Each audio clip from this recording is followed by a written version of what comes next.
Hello everyone. So I have come up with a new class. In our last class we were discussing about void change. Ami void change kora rules kini hikisilo. So today let's do some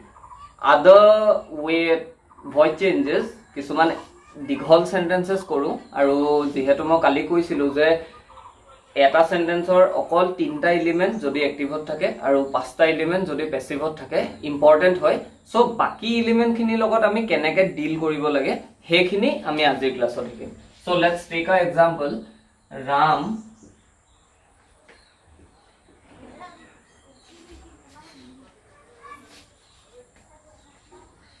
has killed the tiger. ঠিক আছে Ram has killed the tiger. So ইয়াত আমাৰ subject এটো verb এটো আৰু object এটো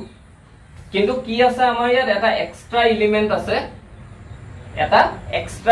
আছে আৰু হেতু কে নম্বৰ পজিশনত আছে 2 নম্বৰত হয়নে 1 নম্বৰত সাবজেক্ট আছে 2 নম্বৰত এক্সট্ৰা এলিমেন্টটো আছে 3 নম্বৰত ভাৰ্ব আছে আৰু 4 নম্বৰত অবজেক্ট আছে So, আমি এটো কেনেকে কৰিম going with the rule object to subject লৈ আহিব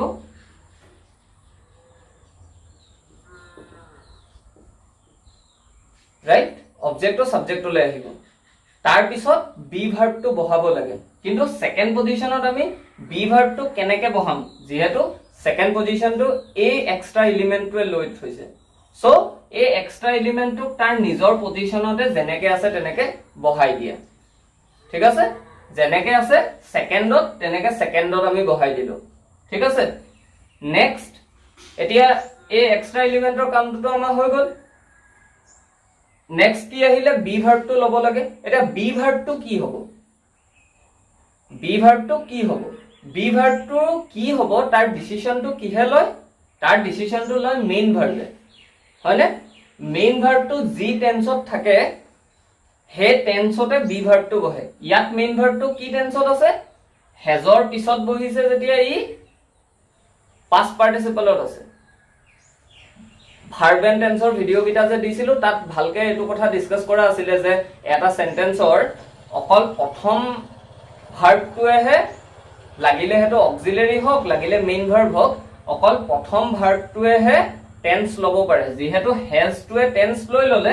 এ কিলটো কিহত আছে past participle আছে তাৰ মানে আমাৰ বি ভাৰ্বটো কিহত বহিব past participle বহিব বহিলে মেইন ভাৰ্বটো past participle বহিব মেইন ভাৰ্বটো এনেও past participle বহে তাৰ পিছত কি হ'ব বাই এটা আহিব আৰু তাৰ পিছত কি হ'ব সাবজেক্টটো আহিব অবজেক্টৰ জেগা so the tiger has been killed by Ram এনেকে This is the way to do void change in a rule based manner. এটা rule based manner ত তোমালকে এনেকে কৰিব লাগিব ধৰিলো আৰু এটা টাইপৰ আমি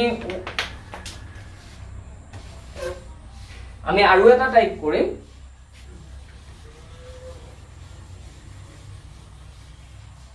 Ram killed the tiger in the jungle Ram killed the tiger in the jungle. ইয়াত এতিয়া আমি কি কৰিম হয়নে 1 2 3 আৰু এটো এটা আমাৰ এক্সট্ৰা এলিমেন্ট হয়নে এই প্ৰিপজিশনাল ফ্ৰেজটো আমাৰ এক্সট্ৰা এলিমেন্ট সো সেম ষ্টাইলত আমি কৰো দা টাইগাৰ কাৰণ হে যোনটো এক্সট্ৰা এলিমেন্টটো আছে হেটো লাষ্টত আছে সো তাক আমি লাষ্টতে থাকিব দিও দা টাইগাৰ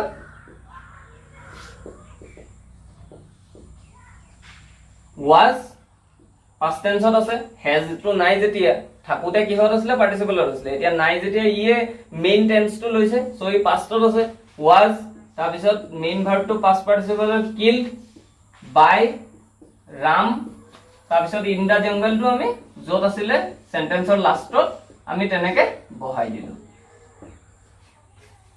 ঠিক আছে সো আমাৰ আনসাৰটো আমি পাই গলো যে the tiger was killed by Ram in the jungle ঠিক আছে নেক্সট কি হ'ব পাৰে আৰু এটা কন্ডিশন আহিব পাৰে এতিয়ালৈকে আমি যোন দুটা শিকিলো তাত আমি কি কৰিছিলো এক্সট্ৰা এলিমেন্টটো যত আছিলে আৰু যেনেকে আছিলে তেনেকে বহাই দিছিলো হয়নে হে সেন্টেন্সটো আমি ইয়াত ৰেফাৰেন্স হিচাপে লৈ লওঁ ইয়াৰ আনসাৰটো আমি ইয়াত লিখিলো the tiger has been killed by Ram এটো হল ইয়াত has to যেনেকে আছিল সেকেন্ড পজিশনত তেনেকে বহালো has to has হিচাপে বহালো এতিয়া আমি বেলেগ এটা কৰি চাম the hunter has killed the birds ঠিক আছে এটো হৈ গল আমাৰ সাবজেক্ট এটো আমাৰ ভাৰ্ব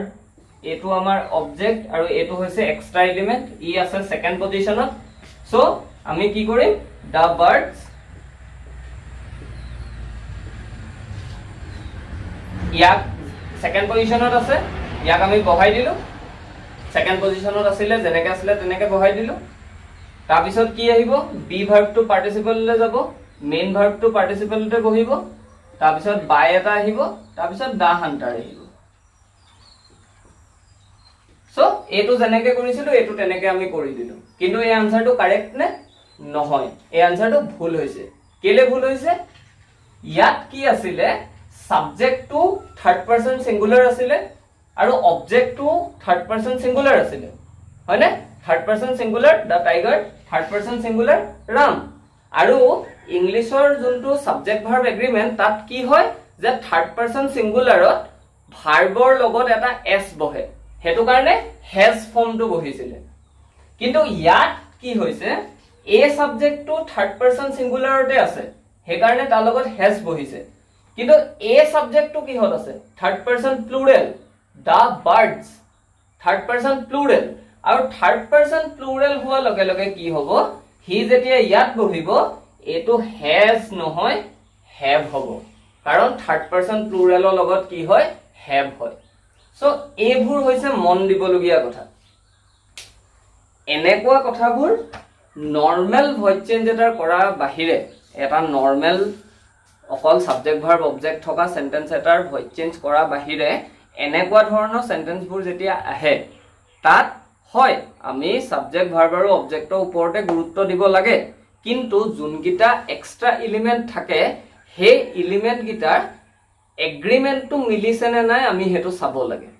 ঠিক আছে হে এগ্ৰিমেন্টটোৰ কাৰণে প্ৰায়ে ভুল কৰে ষ্টুডেন্টে সো এই বস্তুটো এই ধৰণে বুজিবলে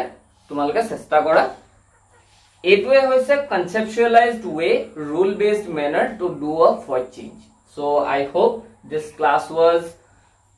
helpful for you in our next class which will be the last class for voice change আমি তিনটা ক্লাস অলরেডি কৰিলো voice changer 4 নম্বৰ ক্লাসটো আমি কৰিম 4 নম্বৰ ক্লাসটোত আমি voice changer কিছুমান exceptional case ডিসকাস কৰিম যেনেকে close the door ঠিক আছে switch on the fan হে তেনেকুৱাবোৰ যে থাকে কমান্ড যোনটো কমান্ড দিয়ে বা অৰ্ডাৰ দিয়ে তেনেকুৱা ধৰণৰ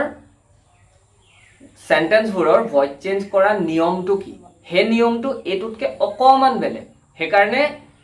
হে টাইপৰ ভয়েস চেঞ্জ খিনি এক্সেপশনাল বুলি কোৱা হয় অকমান বেলেগ সো আমি নেক্সট ক্লাছত হেখিনি ডিসকাস কৰিম যে কেনেকে কৰে হেখিনি কৰিবলে আমি কি জানিব লাগিব বা বস্তুখিনি কেনে ধৰণে আমি চাব লাগিব so stay tuned with the channel go through this video and